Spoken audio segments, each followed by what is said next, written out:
Mike, well, we're continuing our sponsorship with Logos, and we want to thank them for sponsoring our show. And briefly, we want to talk about their Logos package. And Mike, can you tell us a little bit about Logos? You would be the best man in the room to talk about it.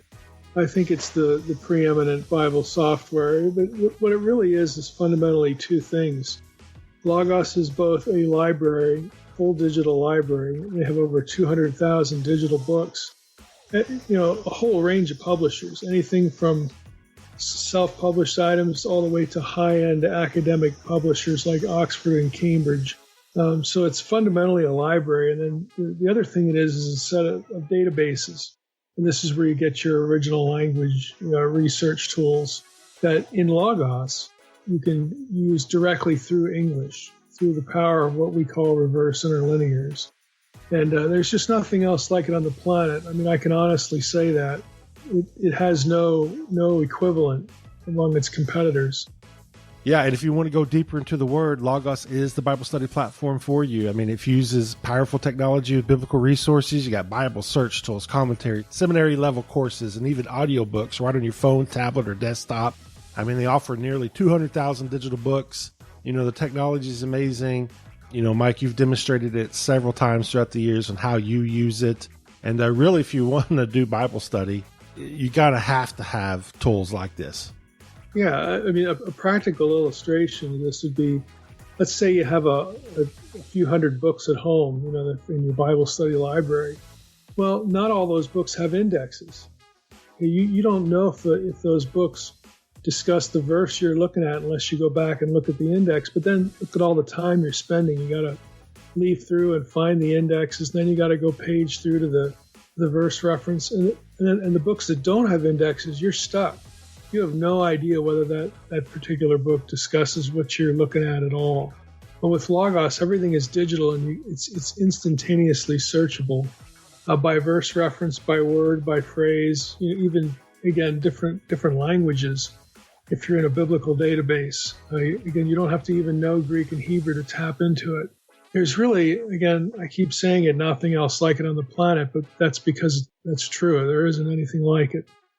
Yeah, like you mentioned, you don't have to know Greek or Hebrew. It'll even help you pronounce the words. I mean, did they hire people to actually say every word in Greek and Hebrew, Mike? Yes, we did. Oh, that's awesome. Yes, we did.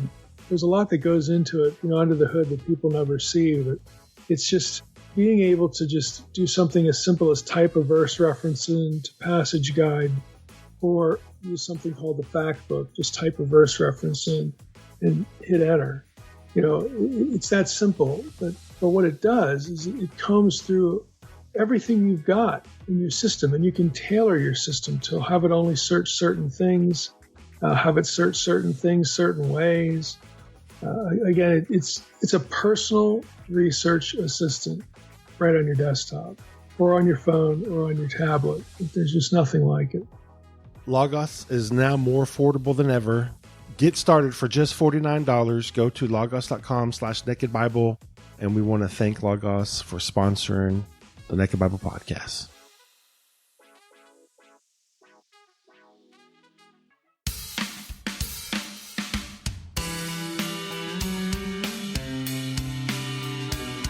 You're listening to the Naked Bible Podcast. To support this podcast, go to nakedbiblepodcast.com and click on the support link in the upper right-hand corner. If you're new to the podcast and Dr. Heiser's approach to the Bible, click on New Start Here at nakedbiblepodcast.com.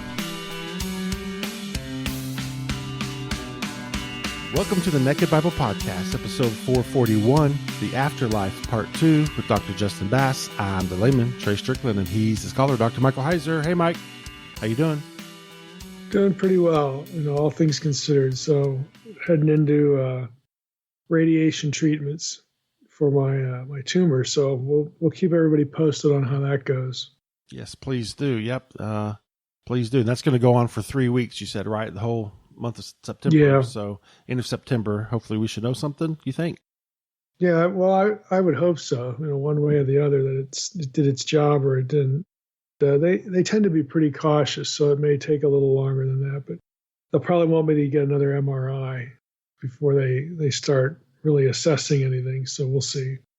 Yeah. All right. Well, prayers are continued. Well, Mike, this is a big weekend. Also, we have our fantasy draft this weekend. So I just want to wish you good luck. I hope bad luck. Yeah, bad luck. I hope you do bad. I hope it's a horrible year for you. Hope you draft all the guys that are going to get injured. Yeah. I hope Aaron Rodgers does horrible. Packers are bad. But he's going late in drafts. I've done a number of mock drafts. Have you done any practice drafts? Still have not done any. I don't like that because I get stuck on my players I like. So I like just the chaos going fresh. So I have done 0. Yeah, going in blind. Well, I've done enough to know pretty much where everybody's going to go. So you're saying late rounds, Rodgers. Not that it really helps. Yeah. What about Mahomes? Yeah, Rodgers is going late. Is everybody jumping on Mahomes early? Too early? No. He's Mahomes is the QB2 in ADP. I'm sure our audience is just loving all these acronyms now for fantasy football, but he's the second quarterback that gets taken off the board typically. But Josh Allen's first. Mahomes just got inducted to the Texas Tech Red Raiders Hall of Fame, so he deserves it. I'll be excited if half my team doesn't get hurt again. Like last year, it was just a disaster. Well, at least we don't have to deal with the COVID protocols. That made it unbearable, almost. Yeah, that was bad. You could almost say it was hell. Since we're talking about hell. I see what you did there. Yeah, I see what you did there. Got my segue there? Yeah, absolutely. Yeah, we'll live with it. Okay, we'll live with it. So the first episode was great, talking about the afterlife and all that stuff, and then we continue the conversation this week. Yep, get into some New Testament vocabulary and expand on the discussion. So, yeah, I thought the first part was good. Second part, I expect it'll be the same, and it'll be informative. Well, we're happy once again to have Justin Bass with us. Dr. Bass was with us in a previous episode talking about biblical terms for the afterlife. Both good and bad. Mostly bad the first time around. But we got into some of the other cosmic geographical terminology. We're going to continue that discussion this time. But again, for the sake of people who have not listened to part 1 yet, and I highly recommend before even listening to this one that you go listen to part 1. But in case not, I'm going to ask Justin to briefly introduce himself, and then we'll jump right into it. So Justin, thanks for being back with us. Thanks, Mike. Yeah, it's been great having this discussion. And just a little bit about myself again. The Lord opened my eyes to Himself over 20 years ago now, 2001. I was in college, and God gave me a hunger for His Word and for apologetics, for theology, and threw me into seminary, Dallas Theological Seminary, and did a THM and a PhD. And since then, I planted a church and taught at various schools and did mission work in the Middle East and written a few books, one on the resurrection, and my dissertation, which is a lot about what we're talking about, got published, called The Battle for the Keys. I actually have a chapter in that book that talks about these different compartments that we're talking about, Hades and Sheol and the Abyss and Tartarus and Gehenna and the Lake of Fire and Abraham's bosom and paradise and third heaven, and just all this different these fascinating terms of the cosmic geography, the unseen realms geography that we have from the scriptures. I get into in that book, so y'all can go, those listening can go deeper in the battle for the keys. But, yeah, we've referenced that book before. Again, in our own series on Revelation, I do highly recommend it. It's an academic work, but that's not going to scare people in this audience. It's quite a good book, very interesting. Again, focused on the keys passages in the book of Revelation, but you do pick up on a lot of this stuff, which is why the way I preface this in part 1 of our discussion was I get questions a lot on not only Old Testament, but Old and New Testament afterlife vocabulary. Hey, what's Gehenna? What's the lake of fire? Is that the same as Tartarus? Is that the same as the abyss? What's Sheol? All this sort of stuff. So when I sort of got it in my head that, this is really worth some podcast time, I thought right away of Justin Bass, and that's why he spent the previous episode with us talking about this vocabulary, and we're going to resume it here. But Justin has spent a lot of time, devoted a lot of time, and certainly in writing has devoted considerable space to to discussing all this stuff. So he's sort of the perfect person to have back on. So Justin, thanks for coming back on, and we might as well just jump right into Gehenna. Again, for those of you who haven't listened to part one, you really need to do that, because we're not going to rehearse part one and part two. I mean, I'm sure there'll be some overlap, but part one, we talked about Sheol and Hades and the abyss and Tartarus, and we might as well just jump right into Gehenna. So what's Gehenna? I mean, where does the term come from? All these sorts of questions. Yeah.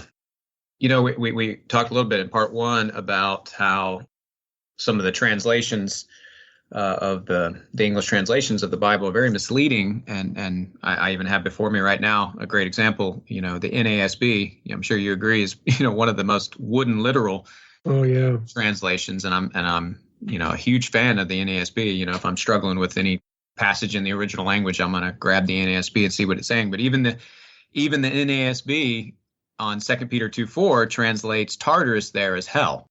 So just why did they do that? Why did they translate that hell? I got to find the person translating to give you something to write about later. Yeah, exactly. So, and this happens a lot. You have the same in Luke 16. We talked about the parable of the rich man and Lazarus, and when it says the rich man lifted up his eyes in hell, a lot of translations will put hell there, even though in the Greek, again, it's Hades, and it's not referring to what we would call the future eternal place of punishment, which the primary term for that in the New Testament, mainly on the lips of Jesus, is Gehenna. So when we talk about Gehenna, we're basically talking about what we would say is the future hell. And interestingly, there's no one in Gehenna right now. No souls, no resurrected bodies. Gehenna is an empty place that is prepared for the devil and his angels. So it's an eschatological place. It's an eschatological realm that will in some way be parallel to the new heavens and the new earth, the new Jerusalem, as pictured in Revelation, because as we'll talk about, I think the lake of fire imagery in Revelation is the same as Gehenna. We see some very key parallels between the two conceptually in the New Testament. But Gehenna, the background of it, again, it's an actual place. It's really the valley of Hinnom, which is Gehenna. Yeah. And so it just became this word Gehenna, but really it goes back to Hinnom, the valley of Hinnom, which is a place that, as far as the Old Testament's concerned, is a place where a lot of wicked, evil things happened, especially with certain kings like Manasseh. Is said to have sacrificed children there, and this just seemed to be one of those places that a dark place where I'm sure demons were heavily inhabiting because of so much evil practices that were being done there, and whether polytheistic or whether idolatry or actual physical sacrifices, all kinds of things you could read about in 2 Kings 23, in Jeremiah 7, just some key passages that talk about it. But that seems to be the background, and that's why Gehenna became for the Jewish world. This became the key term for the eschatological hell to come because of all the wickedness that happened in this place. I have the Jeremiah passage here in front of me. I'll just read it for our audience just so they can fix this in their minds.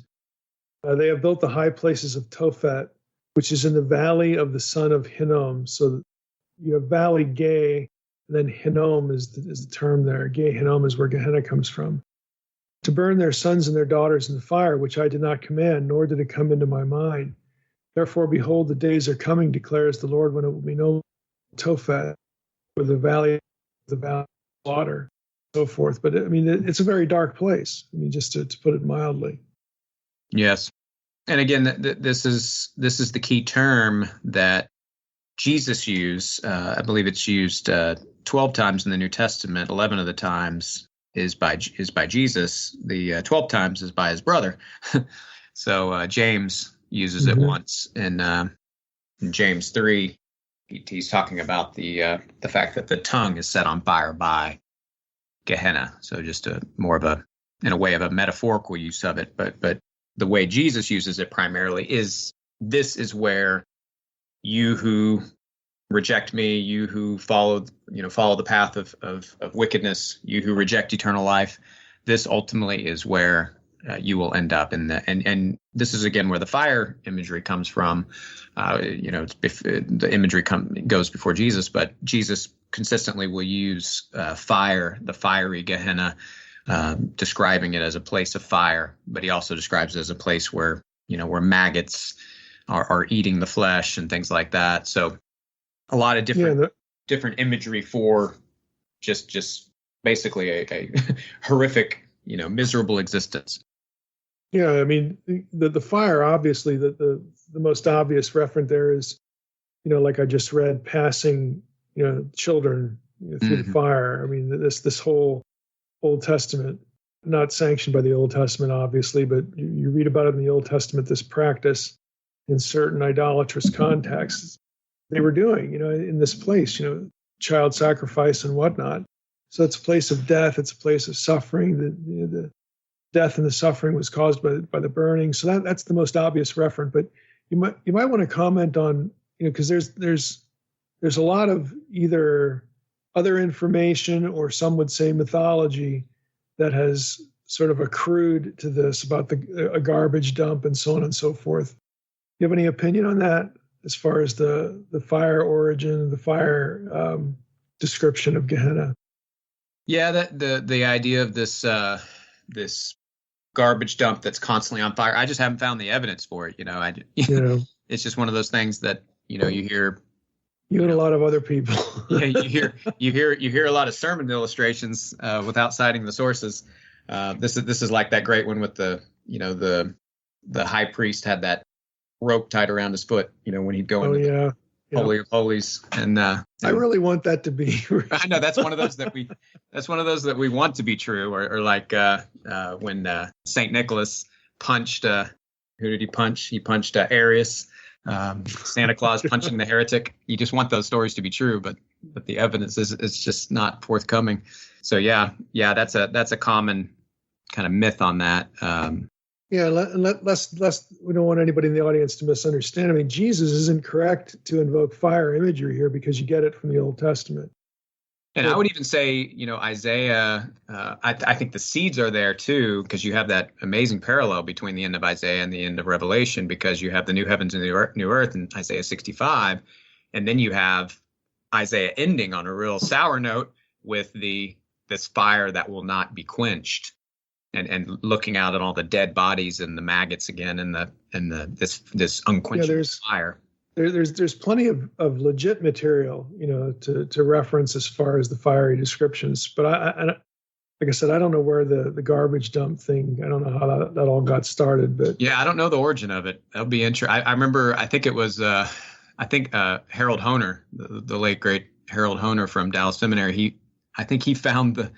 He was the kind of person that would find these things. He found the source material for the rope. I think that the rope around the high priest's leg was some medieval Jewish writer. I can't remember the name, but I remember he found the source of that. Yeah, that does sound like something he would do. He would spend time on it. So why do you think Jesus uses the term? Yeah, so I think, again, I don't think, just like Abraham's bosom and some of these other terms that we've talked about, I think in the imagery of the rich man and Lazarus in that parable, the cosmic geography, I don't think Jesus is being original here. I think he's using, if he's going to describe this, future place of punishment where the wicked will go, where the devil and his angels will go, he's going to use the language that they're mostly familiar with. And we do see that this imagery of this idea of Gehenna that goes back to this really hellish type of place that had all this wickedness. This was a common picture of that future place of punishment, and so Jesus is using that common idea. again, he uses some other terms like eternal punishment. So one of the key places for a parallel for the lake of fire is his parable again in Matthew 25, where he says, really fascinating. He says to the wicked, he says, you will be thrown into this fire prepared for the devil and his angels. And so it's really interesting because he says to the righteous, you will come to the kingdom prepared for you. And so you have this image of the righteous, the kingdom is prepared for them, but the damned, hell is not prepared for them. It's prepared for the devil and the angels, and then they go there. And so I think maybe it's because Christ's redemption, his blood paid for all. And so no one need go there, but those who go there, kind of like C.S. Lewis says, ultimately are rejecting. They're in a locked room, a room locked from the door inside. So I always found that difference there. If you put him right there parallel in Matthew 25, he doesn't say prepared for you when he speaks to the damned. He says prepared for the devil. He brings in the devil and his angels. And of course, the devil and his angels in Revelation 20 are thrown onto the lake of fire. Mm-hmm. And at the end of Matthew 25, they go to eternal punishment. I think at Colossan, the Greek word ion kolosson. So the eternal punishment versus the ion zoe, the eternal life. Even with the lake of fire there in Matthew 25, it's verse 41, Matthew 25:41, the eternal fire prepared for the devil and his angels, and then you get the lake of fire, language in Revelation. I mean, Jesus is also, dipping into familiar material there because, like prepared for the devil and his angels. I mean, that's going to come from Enoch, and that's very Enochian in its description there. And there aren't too many descriptions like it, but yeah, I mean, the fact that Jesus would use some of this familiar language, I mean, shouldn't surprise anybody. That's right. I don't know why. I mean, some are troubled, by this. I'm sure you know this well, that, well, you guys are trying to bring in all this extra material in to understand the Bible. Yeah, because it's context. It's context. Why wouldn't you do that if it's good enough for the biblical writers, and in this case, it's good enough for Jesus to give us these contexts, then why shouldn't we mention them now? Exactly. I mean, it doesn't make any sense. It's Peter bringing in Tartarus. I mean, the fact that Peter brings in Tartarus, or Paul quotes the Stoic philosophers, or the Cretan, the line right. from Titus. Again and again, we see the biblical authors using, and even going back to the Old Testament, using the ancient Near Eastern imagery to redeem it and to show it's a vehicle for the truth of biblical revelation, I think. We should talk a little bit about, let's focus on the lake of fire. And I have some notes here about the background for that being Daniel 7, 9 and 10. So Daniel 7 is going to be real familiar to the people in this audience, but let's just get into that material a little bit. Yeah, that's my thought too. It's it's only used, lake of fire is only used in Revelation 6 times, and the even though it's paralleled, it's conceptually paralleled with Gehenna, or the eternal fire, or eternal punishment, the different ways that Jesus is referring to it. That the imagery that John is probably going off of is this picture in Daniel 7, specifically verse 9 and 10. I'll read it from the NASB. He says, I kept looking until thrones were set up, and the Ancient of Days took his seat. His vesture was like white snow, and the hair of his head like pure wool. His throne was ablaze with flames. Its wheels were a burning fire. A river of fire was flowing and coming out from before him. Thousands upon thousands were attending him, and myriads upon myriads were standing before him. The court sat, and the books were open. And so you just have a lot of parallels there to that imagery in Revelation 20, because you have God seated on his throne, the books are open, it's judgment, angels are there. In Revelation 20, the resurrected righteous and wicked are there. And so I think this river of fire probably is what he's corresponding the ultimate place of punishment that people will be thrown if their names are not written in the book of life, the place prepared for the devil and his angels. this is that, this is that. Yeah, and you go back into Daniel 7 and who's being judged there? Well, it's the beasts, right. The chaos monsters there. Right. So that would, again, it would make sense. Verses 11 and 12. Yep. And then the kingdom that the Son of Man will have gives, all kingdoms give way to his kingdom. And so you have the eternal lake of fire has basically inaugurated at that point at the end of Revelation 20, and then 21 and 22 is the kingdom of the Son of Man, the God becoming all in all. It's the new heavens and the new earth that begins and will never end. So now it's pretty clear you're taking the view that hell, the lake of fire, is eternal. Do you have any specific reasons for going that direction? I mean, I get this question a lot in Q&A, and I flip back and forth between what I would call the traditional view, the eternal, everlasting fire view, and annihilation, because the tough part for me is the death of death. And then you get in all these philosophical discussions. Well, if death is dead, well, then how can people still be dying? And it's kind of a weird discussion, but it's still one that arises from some of the language in the text. So can you say a little bit about your view there? Yeah, I do take. Trust me, if I could be convinced by, the text that the wicked will be annihilated, I will go with that, because I do think this is one of the most, I do think this is one of the most difficult doctrines probably of Christianity. We talk about the problem of evil. I think the problem of hell, eternal hell, would be up there with things that are just really, I think, beyond us. I like what Tim Keller has said. In the past, I've heard him say, we're on a need to know basis, and so God's told us things, and so we need to go off what we know, but maybe when we get there, there'll be things different. Get answers to your questions. Yeah, there'll be some things that we don't. But I guess exegetically, my argument would be Revelation 14, the fact that this is going to be a place where they have no rest day and night. Those who worship the beast and his image. Their smoke of their torment goes up forever and ever. And the fact that that's the same language that's used at the end of Revelation 20 for, Satan and the beast and the false prophet, that they have no rest day and night forever and ever.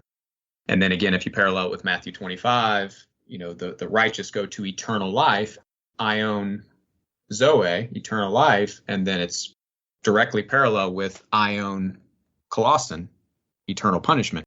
And so, it just seems to me that if we're going to, exist forever with the Father and the Son and the Spirit in this new heavens and new earth, then it would be strange in that same verse for ion to mean some temporal place of punishment, versus on forever. The effect of it would still be atemporal. You're not going to come back to life. Right.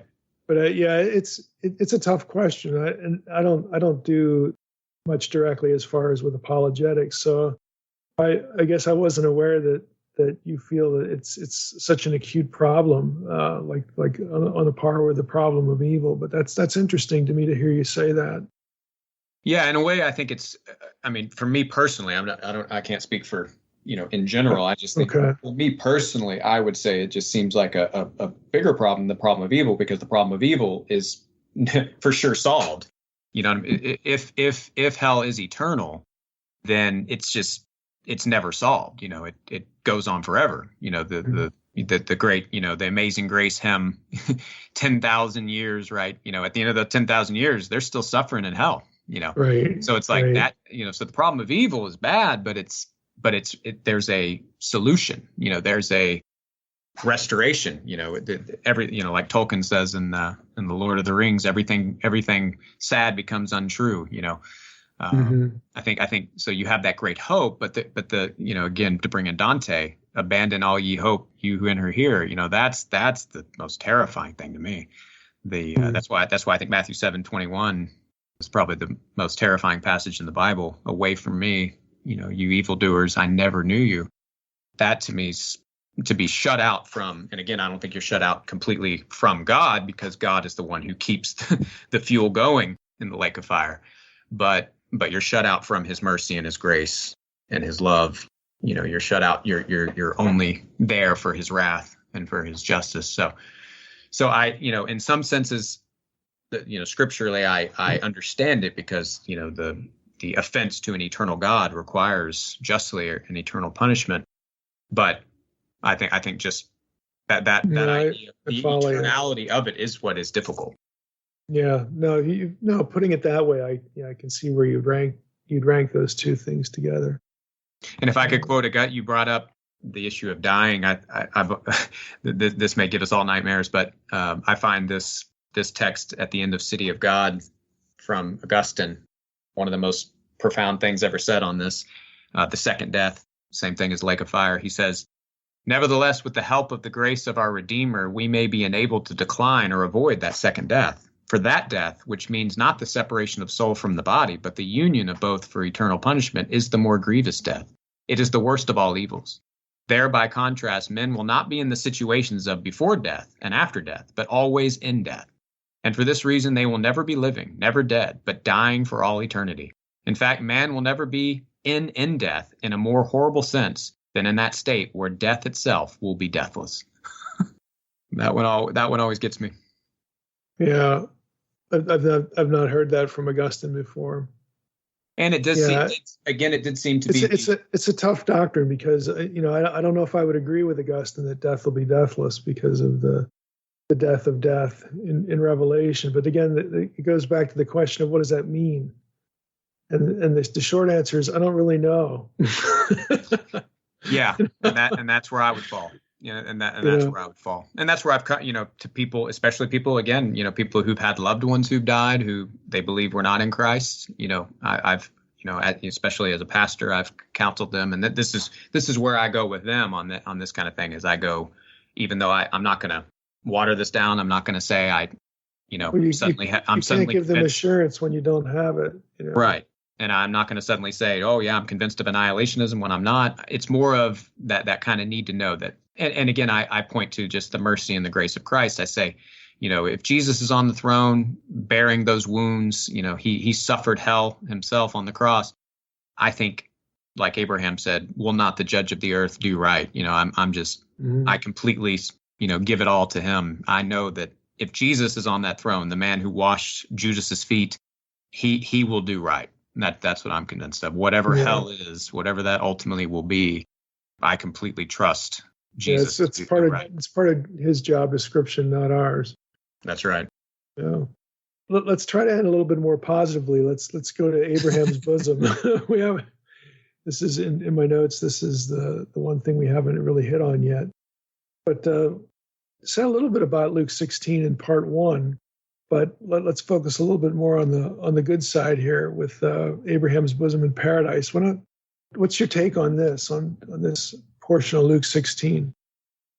Yeah, so we talked about in part 1. We talked about how Jesus is, I think, authenticating this fuller understanding of where we get seeds of it. In the Old Testament, we have the righteous and the wicked going to the underworld, and then in the intertestamental time, you have First Enoch 22 and Josephus and some other places where there's this fuller understanding of, okay, there may be different chambers, different abodes. There may be a gulf separating where the wicked are, where the righteous are, and the experience of each is very different.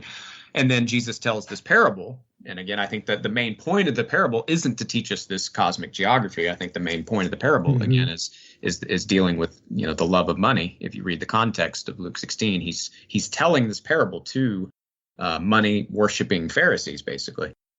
And you get this image of this very rich, kind of parallel to them. And he's clearly Jewish man that, and at that time, they would have thought this is if anybody's going to be in heaven, if anybody's going to be anybody's blessed, it's this guy. Yeah. It's going to be this guy. He had this, all the pomp and circumstance with his funeral. He had all this money. He's Jewish. He's a son of Abraham. And then Jesus places him in hellfire. Again, I said it wrong. Hades fire, because he's not in the future hell. He's in this temporal punishment. But he pictures Abraham across this gulf in this realm that he refers to as Abraham's bosom, again, I think this imagery is again not original to Jesus. I think this is just what was a common way for the Jews to think of the good part of the next life would be you would be with the patriarchs. You'd definitely be with Abraham, Isaac, and Jacob. And I think it kind of parallels what Jesus says, in Matthew 8, where he talks about how, we'll be seated in the kingdom at the table with Abraham, Isaac, Jacob, and all the prophets. So to be in Abraham's bosom, hard to be in a better place than that when you die. If you're where Abraham is, you got it good. And so as we talked about, I think that the Hades there shouldn't be translated hell. I think the best translation would be just Hades, and maybe a note to explain what that is, because it's this temporal place of punishment that is a place for souls of the wicked. And you have, again, the cosmic geography of another place, though, a place of water. And it's really Edenic, that's what's cool about it, is it's, even some of the church fathers, use the language of the Elysian fields of the Greeks. And then the Jewish imagery, of course, would be Eden. And with Eden, you have water, you have springs of water. And this is the kind of imagery you get in the Enoch passage. And in Josephus, you have, it's a very Edenic-like place. And interestingly, Garden of Eden in the Greek translation of the Hebrew gets translated as paradisos. This is where paradise becomes a very, theologically loaded term. The origin of it is more, just parks and just, beautiful parks and places of vineyards and a walled area with fruit and all kinds of, and water and springs of water and things like that. I think it goes back to the Persians and the Greeks used it this way. Yeah, there's royalty imagery there too, even from the Old Testament and the Assyrians. I don't know what episode it was on the podcast. At one time we did an episode on Jesus as the gardener, and we got into this paradise language. It's actually very interesting. Oh, how it's associated with kingship, and the Edenic paradise, the trees, the whole bit. It's one of those things it's really easy to read right over, but there's so much packed into it. Yeah, it's so rich. And so just to parallel, so my argument, and this isn't an argument that a lot have made, and I think it's kind of for it to be consistent, which I think it is, it's demanded, which is paradise. I see in the New Testament as more of a adaptable state of being, in the sense of this is where Christ is. This is ultimately where Jesus is paradise. And of course, it's going to have all that Edenic imagery along with it, but ultimately it's a more transferable term versus the others. And so my argument with that is basically the thief on the cross, really the criminal on the cross, probably a guy that fought against Rome or something. He didn't just steal pears or something. So he asked Jesus, "Remember me when you come into your kingdom." And then Jesus gives him, like he does with all of us, he gives far more than he asked. He says, "This very day, today, you will be with me." And then he says, "In paradise." And again, to parallel it with the descent imagery, if he really did go with Jesus that very day somewhere when they died, it would have been Abraham's bosom. It would have been so I think paradise in that text is the same as Abraham's bosom, this Edenic-like place. This criminal on the cross gets the honor of being with Jesus as he enters that realm, possibly with, again, rescuing them from there, proclaiming. Right. Maybe this is when he proclaimed the gospel, like 1 Peter 4 or 5 says, he proclaimed the gospel to those who are now dead. This may be what that's talking about. And the with me part is what I think is key for paradise, because paradise is used 2 more times in the New Testament, and both times it's another distinct place, which in 2 Corinthians 12, it's the third heaven, and that's where Jesus is in that context. And then in Revelation 2, it's the ultimate, fulfillment of paradise, which is the new heavens and the new earth, the new Jerusalem. So you see the transfer of the locale, but I think what's consistent about all 3 is that Jesus is in all 3 places. Yeah. So you have him you have him and again the criminal, the thief, going into the afterlife, again, positive afterlife, Abraham's bosom. Again, in that afterlife place, Jesus is visiting other places too. Right. Is that just a rough sketch of what you're saying there? Exactly. Yeah, I think he did go other places. I don't know if he took the criminal with him to those other places. Well, right. There'd be no reason to take him down to where the Watchers are, and That's right. Tell them they're still doomed. That's right. I think he ended up getting that awesome introduction with all the saints of old in the place of in the blessed place of the underworld, and then whenever they ultimately were taken, probably at the ascension, when they were all ultimately taken to the locale of heaven, that's when he would have gone there. But yeah, that would have been the first thing that they would have experienced, I think, is that, and that's why the today would be literally fulfilled in that sense. And that's why I think you have to equate for Luke's understanding, when he says paradise, he is bringing in all that Edenic imagery and the hope of the Messiah to open those gates and to remove the cherubim and to let man back into paradise. And the criminal is given this, first, incredibly, he's given the first entrance to this place. But sees Abraham's bosom doesn't actually become paradise until Jesus is there. And that's why he says, today you will be with me in paradise. Mm-hmm. And so I like that imagery. So it's a way to make sense of the three different uses of the term. Well, it would, but so you haven't found that in many commentators, because it does help make sense of things. I have to go back. If I did, I referenced them in the book. I know what I find a ton is even for commentators like one of my favorite, Joachim Jeremias, he wrote, a lot of the TD&T articles for Paradise. He wrote it for Hades. He wrote it for the Abyss. And what's interesting, and he argues strongly, he has some great discussions on the descent, and he argues for the descent. I'm right with him on everything, but see, he says, but this seems like a contradiction because Jesus goes to paradise on this day, not the underworld. But see, if paradise is the Abraham's bosom, then it solves the problem immediately. So that's what I found a lot is like Jeremias, I found people struggling with that problem, but not solving it. And that's how I. But it makes me, when I come across stuff like that, it makes me wonder why it didn't occur to other writers. I agree. Yeah, and I'm sure other people agree with that, but there weren't many. This was definitely this is a minority view. But I think if it's explained this way, then I think it should convince especially anybody who agrees with the descent. I think. Yeah, well, it has explanatory power. Yeah. Yeah. I like things that have explanatory power in more than just one place. That you can get this ripple effect and build this consistency across the board. So I find that appealing.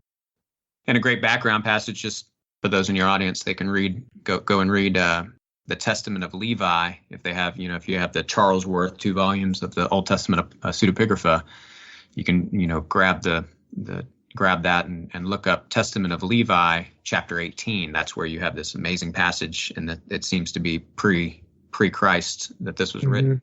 And it's talking about how the Messiah will open the gates to paradise. He will remove the barrier for man to paradise. And so Jesus fulfills, that very thing. Well, it's interesting. Before we wrap up, I do want to ask, how do you, in the course of our discussions, you've, I think rightly so, have corrected a lot of what people run into in their English translations. How do you usually handle that with people? I mean, do you get any pushback on that when you discuss this or other topics? I've found that sometimes people feel like they can't understand their Bibles or whatever. What note of encouragement would you give as far as being able to tap into some of this stuff, penetrate beyond the English that they have? Yeah, it's a great question. When I teach Greek, when I've taught Greek at Dallas Seminary for many semesters, one of the things I like to say is, to inspire them, to get them excited. Of course, I'm a big movie buff. I always say, reading the English translations is you're going to get the main thing. You're going to get the gist. You're going to get salvation. You're going to get theology. You're going to get a full understanding of of what's going on. You're not going to miss the big things if you read it, if you're only reading it in the translations, if you're only reading it, assuming you're reading, of course, a good translation. I'm not talking about the Message, of course, but as long as you're reading a good English translation, you're going to get the big thing. But I parallel to, like, it's more like a DVD at this point. If you watch a DVD movie compared to the 4K, like if you watch Lord of the Rings on a DVD, an old DVD movie versus watching it on Blu-ray or even the 4K on HBO Max on a big screen, that would be, to me, the difference between reading the English and reading it in the original languages. When you read it in the original languages, just like on the 4K, you're starting to see things that you never saw because some of those details were so grainy that you couldn't see it as clear. Mm-hmm. And so that's why I encourage, and there are a lot of ways to do it. They got the Blue Letter Bible. There's a lot of ways to learn some basic concepts and basic terms, key terms. Net Bible is available for free. Net Bible is excellent. That they're largely, pretty much all their notes, as are dealing with, the Hebrew and the Greek. And so an excellent resource. There's so many great resources, even if you don't ever learn the original languages. But I think my main encouragement, though, is, if you're reading NIV, NASB, ESV, Net, if you're reading through those Bibles and you're in the Bible on a regular basis, I wouldn't say you're missing anything of essential value, but you are maybe missing, like, Tartarus. You're maybe sure. These things are still important if you want to go as deep as you can to understand every jot and tittle, which we do. You want to understand every aspect of the Scriptures and what it's teaching, to approach it and understand it as best as we can, to rightly divide the word. I think it's worth going to the original language, but I think there should be the encouragement that you're ultimately not missing the biggest things, of course. Yeah, I would agree. I mean, all the essentials are going to be, they're going to be readily apparent to somebody who's, a serious reader of an English Bible. I always like to say the best English Bible is the one you'll actually read. But I would tend to agree with that's right. Your comment about paraphrases. I don't really like paraphrases. Yeah, or translations that are so idiosyncratic, usually done by one person, stuff like that. And they really do show their bias. I don't like, I joke about the Message, but even like the New Living Translation, a lot of people use that in churches. And I find the New Living Translation to be, in a lot of places, just really more of a paraphrase than actually. Yeah, that's because it was trying to make the Living Bible less of a paraphrase, right. But it's still, it's still in the same turf in some respects. And that's what I would encourage people to do, especially, like we said, the note, having a good study Bible, which I think, the best study Bibles out there are the Net Bible, the Net Study Bible, the ESV Study Bible, probably there's an NIV Study Bible. There's actually a King James Study Bible that I found, because it's the first time I ever went through the King James, and I found it's a scholarly version. It's got, and a lot of DTS professors were involved in it. But just that's what I would encourage, not only getting Bibles with great notes, but just reading through different translations. Don't just read through the same translation, because maybe you will miss, if you only read NASB, for example, even though you're getting the goods on most everything else, you'd never know about Tartarus, 2 Peter 2:4, you'd think it was hell. And so reading different translations will open your eyes to new things. I always said, when I first read the New Testament and the Old Testament in the original languages, it was like reading it almost like for the first time in a lot of ways, because I was seeing so many new things. So I think that can happen also with reading other translations. Yeah. And the same thing will happen to you if you read the Septuagint as well. There'll just be new things in there that, you never would have run into before. That's right. Well, that's good. Go ahead. No, I was going to say, and that's where they're, the New Testament writers many times are drawing from the Septuagint. So I agree with someone said that, the Septuagint is one of the best things to read as a background to the New Testament. Yeah, it is. Well, I'm glad we could do this again. And I think our listeners will find it informative and stimulating. This is what we try to do in the podcast, to expose people to how academics, look at the Bible and how they go through it. But again, we try to get people on when we have guests, who have a high view of Scripture. They do good scholarship. again, have a high view of the text and want to do something deliberate to try to make this information decipherable, to the normal person in the pew. So thanks again for coming on. Thank you. I'm so honored to be here again with you. So thankful for your work. Another great conversation with Dr. Bass, and I'm glad we ended it on a high note there with paradise, because the first episode and the first half of this one, is doom and gloom, but at least we got some positivity. It could get depressing. Yeah. And anything else? I mean, can you give me, like you did last episode, just a quick summary of kind of what we talked about? Yeah, well, I think it's important. Again, we talked about Gehenna and the lake of fire and Abraham's bosom, also referred to as paradise here. And I think it's important, again, to recognize that Jesus is using vocabulary that's going to be familiar to his hearers. And ultimately, when it gets written down in the New Testament, ultimately it's going to be known to readers. He's not just sort of freewheeling something, but he's gone with what's familiar to them to communicate these ideas. And I kind of like Justin's take on the way he linked up Abraham's bosom and paradise there, because it does help, I think, answer the question of, what happens with the thief on the cross and the descent. If you believe that Jesus actually descended into the underworld and then, preached, to the spirits in prison, as in 1 Peter 3, that would be the watchers, the sinning angels of Genesis 6, and then, delivered sinners more generally when he rose from the dead. All this stuff can be confusing, but it can fit together. So I kind of appreciated the way he did that. We appreciate it. It was a great conversation over both episodes. And again, please go visit our sponsor, logos.com/nakedbible. Help support the show. And we appreciate Dr. Justin Bass coming on and talking to us. And we want to thank everybody else for listening to the Naked Bible Podcast. God bless. Thanks for listening to the Naked Bible Podcast. To support this podcast, visit www.nakedbibleblog.com. To learn more about Dr. Heiser's other websites and blogs, go to www.drmsh.com.